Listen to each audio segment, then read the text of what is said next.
Eh bien salut tout le monde, c'est AZK. Aujourd'hui je vous fais une vidéo un peu spéciale. Je voulais vous présenter 3 bridges que je trouve assez sous-cotés. Il y a un truc avec les bridges, c'est que ça tourne souvent. J'ai l'impression que de temps en temps, il y en a qui ont un petit peu leur heure de gloire. Ensuite c'est d'autres bridges, etc. C'est difficile de se tenir entre guillemets à jour à ce niveau-là parce qu'il y a plein de nouveaux écosystèmes qui apparaissent, etc. C'est difficile de choisir les bons, ceux qui vont être prometteurs, tout ça. Et du coup, je vais vous montrer selon moi les bridges, les protocoles qui arrivent à mieux suivre les tendances. Il y en a juste un qui va être un petit peu hors des tendances, c'est le premier que je vous présente, c'est OneBridge. C'est quelqu'un qui m'en a parlé sur X et franchement, quelle belle découverte. Pour certaines blockchains, ça va pas être dans tous les cas de figure, honnêtement, ça va être dans certains cas de figure, mais dans certains cas, c'est incroyable comment les frais sont faibles. Vraiment très très faibles, vous allez voir ça. Pour l'instant, vous avez un exemple sur mon écran, c'est de la Binance Smart Chain à Avalanche. Si on échange des USDT, ça marche aussi avec les USDC, on a 12 centimes de frais. En BNB, honnêtement, c'est pas cher du tout. On peut aller aussi de la Binance Smart Chain à Polygon, par exemple. On a 4 centimes de frais. Je crois que sur Astar, c'est pas cher. Attendez, j'ai peur de dire des bêtises. On va vérifier, il n'y a même pas de frais. Voilà, il n'y a aucun frais sur Astar. Et peut-être un petit dernier, mais je ne pense pas l'avoir vérifié, mais Optimism, voilà, 7 centimes de frais. Il y a aussi entre Arbitrum et toutes ces différentes blockchains, donc Arbitrum Binance Smart Chain, Arbitrum Avalanche, Arbitrum Polygon, etc. Ça marchera à chaque fois, ce sera pas très cher en termes de frais. Vous voyez, d'Arbitrum Optimism, on a 8 centimes. Sauf que quand on part d'Arbitrum, ça marche très bien aussi sur de l'Ether. Donc je vais vous faire l'exemple, on va aller d'Arbitrum à la Binance Smart Chain par exemple, je vais mettre un Ether, 20 centimes de frais, c'est vraiment pas beaucoup. Si je vais aller sur Optimism, 8 centimes de frais, c'est extrêmement faible. Donc même envoyer des petites quantités d'Ether, oula, j'ai oublié la virgule, même envoyer des petites quantités d'Ether, vous voyez, ça peut être assez intéressant. Là, j'envoie à peine 2 dollars d'Ether. Non, même pas, c'est 20 centimes ça, c'est 20 centimes d'Ether. Voilà, je vais en recevoir 12. Bon, après, quel intérêt d'envoyer 20 centimes d'Ether, je suis pas sûr que ce soit très intéressant, mais voilà, envoyer 2 dollars d'Ether, 8 centimes de frais. Il y a assez peu de bridges qui permettent d'avoir si peu de frais. En tout cas, sur des petites quantités, peut-être pas, mais sur des grosses quantités, ça, c'est ultra rare. Donc c'est intéressant dans certains cas de figure. Après, on peut aller bridger plein de cryptos, mais ça va souvent être assez spécifique. Le token Cardano, par exemple, vous voyez, ça va être entre Ethereum et Cardano. Il y a certains tokens qu'on peut bridger sur certaines blockchains. Vous voyez, le BNB, par exemple, je peux aller l'envoyer sur la OKExChain. Pourquoi pas? Qu'est-ce qu'on a d'autre? Le CRV, pareil. Je sais pas pourquoi il y a pas mal de tokens qui sont dispo sur la OKExChain. Attendez, je vais essayer de vous trouver un meilleur exemple. Un qui a quand même quelques utilités qu'on peut retrouver à certains endroits. Je crois qu'il faut plutôt que j'essaye du côté du DAI. Il me semble qu'il y a le DAI aussi. Voilà. On peut retrouver quelques écosystèmes du côté du DAI. Je peux aller d'Optimism à Cardano. Voilà, par exemple. D'Optimism à Cardano. Et on a 87 centimes de frais. Voilà, c'est pas forcément le meilleur. Mais voilà, vous pouvez chercher un petit peu, voir s'il y a des cryptos que vous avez et si ça peut être intéressant de les bridger ou pas. Tiens, le balancer, on a depuis Avalanche, pourquoi pas. Bref, ça c'est tout ce que j'avais pour le premier bridge, pour OneBridge. Le deuxième, bon, vous m'avez vu venir au tournant, si vous suivez les vidéos, je parle de bridge, forcément je vous parle de Maison, c'est un de mes bridges préférés. Alors, depuis le tout début, c'est devenu un peu moins intéressant. Au tout début, Maison, c'était vraiment très très très intéressant parce qu'il n'y avait quasiment aucun frais sur quasiment tous les chemins possibles. Alors, il n'y avait pas autant de blockchains compatibles. Là, quand on commence à voir le nombre de blockchains qui sont compatibles, c'est chaud pour Maison, et d'ailleurs ils l'ont même pas encore tweeté au moment où je fais ma vidéo, mais ils supportent Solana. Voilà, c'est tout nouveau, ça vient d'être ajouté.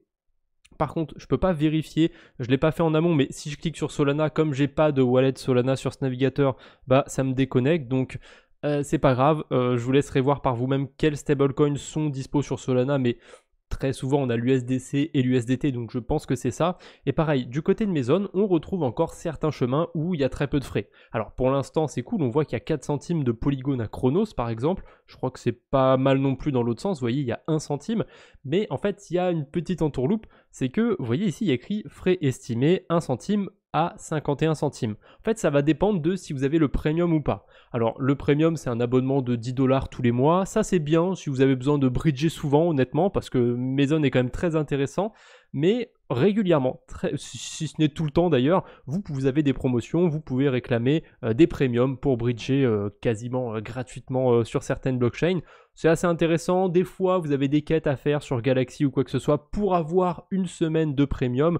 Le premium, voilà, vous pouvez faire des swaps jusqu'à 10 000 $, etc. Donc, les baleines, vous n'allez pas trop être concernés, je pense, par ce bridge. Mais honnêtement, pour les plus petits porteurs, ou même les baleines en vrai, hein, des fois, vous n'avez pas forcément besoin de bridger 100 000 $. Ça peut être intéressant de mettre ce bridge dans vos favoris. Honnêtement, pardon, il marche très bien. On a d'autres chemins aussi qui marchent pas mal. Généralement, quand on va vers Polygon, ça marche bien. Quand on va vers la Binance Smart Chain, ça marche bien, il n'y a pas trop de frais. Quand on va vers Celo aussi, je crois que ça marche plutôt bien. Vous voyez, 4 centimes de frais et voilà. C'est à peu près tout. Je crois qu'il y a peut-être la blockchain Base. Après, ça va dépendre. Il y a des exemples où c'est pas forcément très intéressant. Je sais que pour aller sur ZK-Sync, il y a un peu de frais quand même. Pour aller sur Gnosis, il y a un peu de frais, mais il y a pire. Ce qui est pire, c'est de partir de Pignosis. Là, je sais qu'on a pas mal de frais. Bref, je vous laisse un petit peu bidouiller. C'est comme OneBridge. Il y a des trucs qui sont intéressants, il y a des trucs qui sont moins intéressants. Mais voilà, pour aller sur certaines blockchains, mes zones imbattables, quasiment imbattables.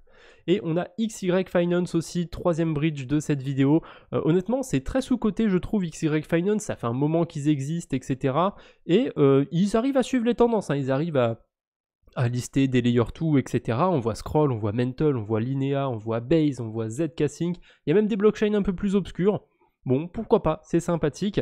Et moi, la grande force que je trouve à XY Finance, ça va être de bridger des USDC vers des écosystèmes un peu obscurs, hein, comme je vous l'ai montré, Astar, KCC, Thundercore, etc., etc.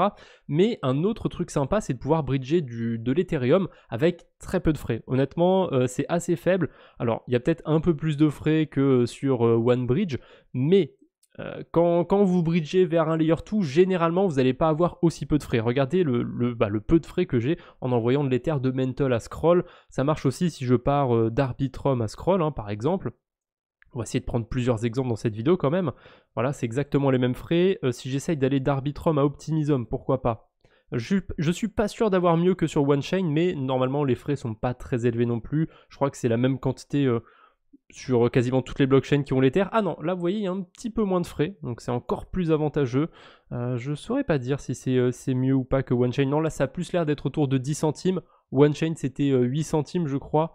Mais bon, c'est quand même pas mal dans la plupart des cas de figure vers les layer 2, etc. XY Finance, il va être assez imbattable. En plus, il fonctionne avec des agrégateurs, donc vous pouvez échanger par exemple du Arbitrum directement vers des Ethers sur Optimism ou vers un peu ce que vous voulez. C'est possible que des fois il y ait un petit peu de décalage, que vous dépensiez 105 $ sur la blockchain A et que vous receviez 102 $ sur la blockchain B. Ça peut arriver, ça va dépendre des pools de liquidité, etc. Mais là, vu ce qui m'a sélectionné, ça n'a pas l'air d'être trop impactant en termes de frais. Et allez, comme je suis sympa, un petit quatrième bridge bonus, c'est Rhino Finance. C'est pas souvent le meilleur bridge. Honnêtement, c'est pas souvent le plus intéressant, mais il y a un truc autour de Rhino Finance qui est sympathique, c'est que à chaque fois qu'ils ajoutent une nouvelle blockchain, généralement pendant une semaine ou deux, il y aura aucun frais ou très peu de frais. Et en ce moment, ben voilà, sur Starknet, on peut bridger et avoir très peu de frais. Donc c'est intéressant. Si je bridge un Ether depuis ZK-Sync vers Starknet par exemple, j'ai assez peu de frais.